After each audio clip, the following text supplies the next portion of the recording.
तो हेलो बच्चों, आप सभी का स्वागत है आज के इस नए वीडियो में नए टॉपिक के साथ। बच्चों, आशा करता हूं कि आप सभी बहुत ही मस्त होंगे और अपने अपने पढ़ाई में व्यस्त होंगे।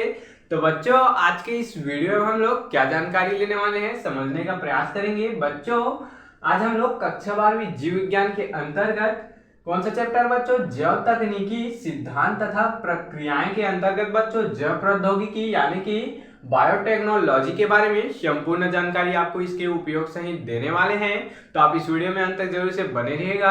आपको यह बायोटेक्नोलॉजी पूरा एक एक जरूर से क्लियर हो जाने वाला है। तो चलिए बच्चों, अब हम बिना किसी समय गंवाए इस टॉपिक को समझ लेते हैं। चूंकि बच्चों यह जो टॉपिक है बहुत ही इंपॉर्टेंट होने वाला है, तो आप अंत तक जरूर से बने रहिएगा। देख सकते हैं इसमें सबसे पहले हम लोग क्या समझेंगे, जैव प्रौद्योगिकी यानी कि बायोटेक्नोलॉजी क्या होता है इसको जानेंगे।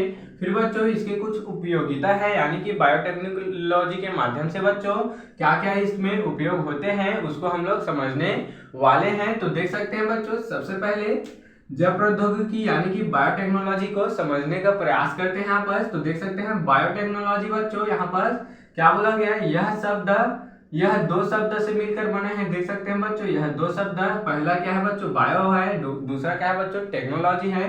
तो उसी को बोला गया है, पहला बच्चों क्या है बायोलॉजी है तथा दूसरा हो गया टेक्नोलॉजी। तो यह जो बायोटेक्नोलॉजी है दो शब्द से मिलकर बना है, पहला बायो हो गया दूसरा टेक्नो हो गया, वही क्या है बायोलॉजी और टेक्नोलॉजी से मिलकर यह जैव प्रौद्योगिकी यानी कि बच्चों बायोटेक्नोलॉजी बना है। आगे जानेंगे इसका अर्थ है, अर्थात बच्चों बायोटेक्नोलॉजी का अर्थ है जैविक कारकों तथा उसके घटकों। अब बच्चों जैविक कारक यानी कि जीवित जो कारक होते हैं एवं उनके जो घटक होते हैं, तो उसी को बोला गया है जैविक कारकों एवं उनके घटकों के उपयोग द्वारा बच्चों लाभदायक उत्पादों को प्रौद्योगिकी औद्योगिकी क्या बच्चों स्तर पर क्या करना प्राप्त करना क्या कहलाता है बच्चों, जैव प्रौद्योगिकी कहलाता है। अब आसानी से समझने का प्रयास करेंगे बच्चों, यह क्या है बच्चों बायो और टेक्नोलॉजी है यानी कि बायोलॉजी और टेक्नोलॉजी है।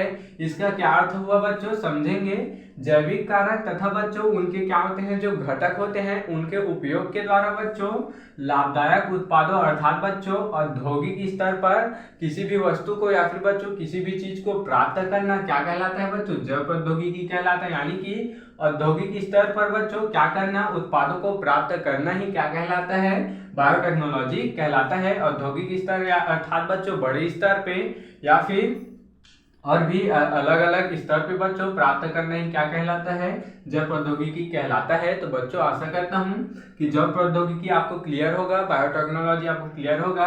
अब बच्चों हम लोग इसके कुछ उपयोगिता को देख लेते हैं, इसके क्या बच्चों उपयोग को देख लेते हैं कि इसके क्या क्या उपयोग होते हैं उसको समझने का प्रयास करते हैं। बच्चों देखेंगे यहाँ पर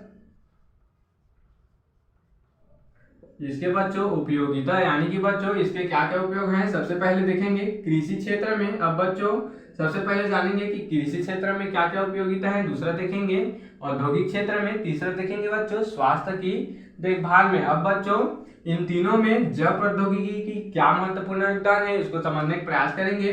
तो सबसे पहले देख सकते हैं बच्चों कृषि के क्षेत्र में, तो समझेंगे बच्चों इसको। सबसे पहला क्या बच्चों रोग रहित व रोग प्रतिरोधक पौधों का उत्पादन करना। तो क्या बोला गया बच्चों यहाँ पर समझने का प्रयास करेंगे।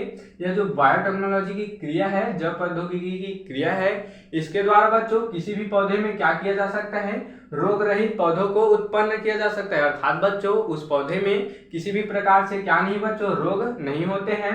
और बच्चों रोग प्रतिरोधक पौधों का उत्पादन करना यानी कि रोग से लड़ने की क्षमता उसमें होती है बच्चों किसके द्वारा जैव प्रौद्योगिकी के द्वारा ऐसे पौधों को उत्पन्न किया जा सकता है जिसमें रोग ना हो और रोग प्रतिरोधक की क्षमता भी उस पादप में उस पौधे में उपस्थित हो। दूसरा जानेंगे कीट कवक विपरीत मृदावस्था और बच्चों सूखा की प्रतिरोधक उत्परिवर्ती तैयार करना। क्या बोल दिया गया बच्चों समझेंगे यहाँ पर, कीट हो गया कवक हो गया विपरीत मृदा यानी कि बच्चों अच्छे मृदा का न होना ऐसे अवस्था, और बच्चों सूखा की अवस्था में बच्चों प्रतिरोधक उत्परिवर्ती पौधे को तैयार करना। क्या बोला गया समझेंगे बच्चों, बायोटेक्नोलॉजी के द्वारा ऐसे पौधे को तैयार किया जाता है जिसमें बच्चों अगर उसमें कोई भी अगर कीट आ गया तो वह उसको किसी भी प्रकार से प्रभाव न डाल सके। और बच्चों कीट कवक हो गया और विपरीत मृदा यानी कि बच्चों खराब से खराब मृदा में भी वह पादप अच्छे से क्या हो जाते हैं बच्चों, उत्पन्न हो जाते हैं।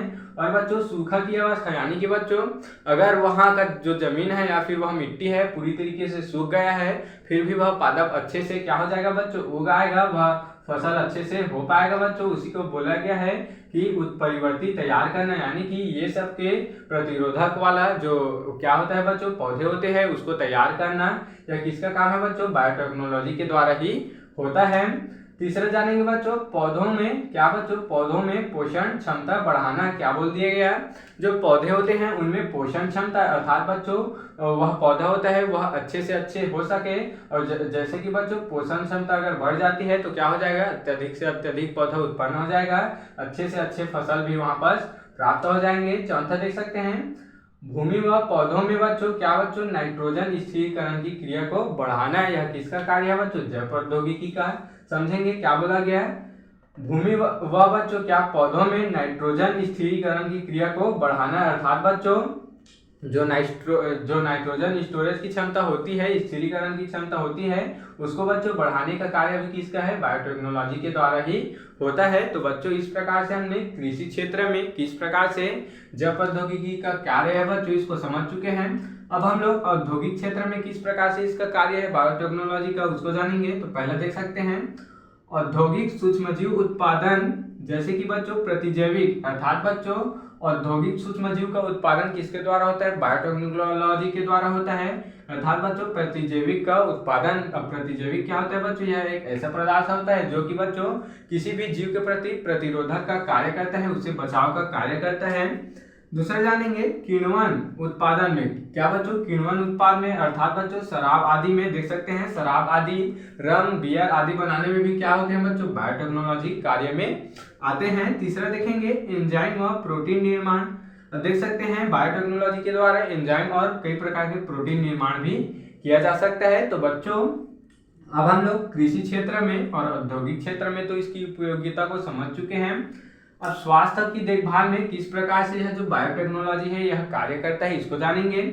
तो बच्चों बायोटेक्नोलॉजी द्वारा टीका उत्पादन यानी कि बच्चों वैक्सीन का उत्पादन किया जाता है। आगे समझेंगे स्टेरॉयड हार्मोन का भी उत्पादन इसमें किया जाता है। देख सकते हैं बच्चों टीका या फिर बच्चों यह जो हार्मोन है स्टेरॉयड वैक्सीन है इसका बच्चों बायोटेक्नोलॉजी के द्वारा ही क्या किया जाता है, तैयार किया जाता है। दूसरा जानेंगे गर्भपूर्व रोग की क्या हो जाती है बच्चों, जानकारी हो जाती है, यानी कि बच्चों कोई भी अगर गर्भवती महिलाएं हैं तो उनमें अगर किसी भी प्रकार का रोग है या फिर उसके बच्चे में किसी भी प्रकार का रोग है तो उसको बायोटेक्नोलॉजी की क्रिया के द्वारा पता लगाया जा सकता है।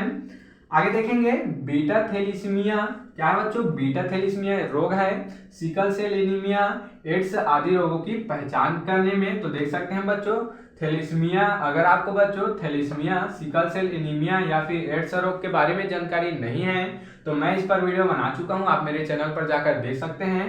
मैं इसका लिंक नीचे डिस्क्रिप्शन में दे दूंगा, आप वहां से समझ लीजिएगा।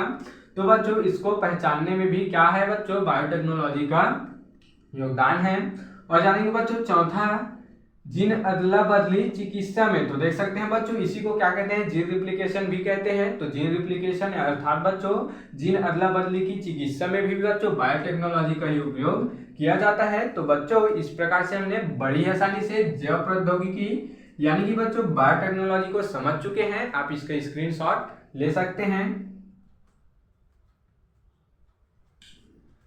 तो बच्चों आशा करता हूं कि यह टॉपिक आपको जरूर से समझ में आया होगा और ऐसे ही और इम्पोर्टेंट टॉपिक के लिए बच्चों मेरे इस चैनल में बने रहिएगा। अगर आप इस चैनल में नए हो तो इसको सब्सक्राइब करके बेल वाले आइकन को दबाकर प्रेस कर लीजिएगा बच्चों, ताकि आपको मेरी ऐसी ही अच्छे इंपॉर्टेंट वीडियो सबसे पहले आप तक ही पहुंचती रहे। तो चलिए बच्चों फिर मिलते हैं किसी नेक्स्ट वीडियो में नए टॉपिक के साथ, तब तक के लिए जय हिंद जय भारत।